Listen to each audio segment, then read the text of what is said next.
যে মাছটা যে ফাল দিল, ধর মনে কর মাছটা আমি নিয়ে এলাম, নিয়ে এলে পরে তুই মাছটা পরিশ্রম করতে নিয়ে এলাম, তুই মাছটা নিয়ে কি করবি? মাছটা নিয়ে তোতে যাবগা। আমি এত কষ্ট করে মাছটা নিয়ে এলাম, তুই মাছটা নিয়ে দৌড় দিবি কে? এই তুই মাছ নিয়ে দৌড় দিবি কে? তুই আমার মাছ নিলি, তুই মাছ নিলি কে? আমি পরিশ্রম করে দৌড়ি নাই, তুই মাছটা দৌড়।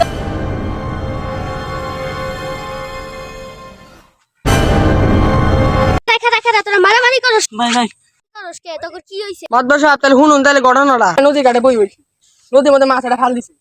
পরে আমি ছোট কইলাম, আমি যদি মাছটা ধরে আনি তোর কাছে দিই, মাছটা নিয়ে কি করবি?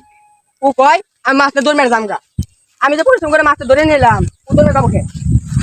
এ বেকো তো মাছ ধরসই নে, হুইতে হুইতে আরে মারলি। মাদর সাহেব ও আমারে মারছে, এর আমি বিচার চাই। বড় ভাই মারছে, এটা কোনো ক্ষতি হয় নাই। বড় ভাই শাসন করতেই পারে। যা হইছে হইছে, তোরা এখন কোলাকুলি কর। তোরা তো মাছ ধরসই নে, হুইতে হুইতে মারামারি করলি।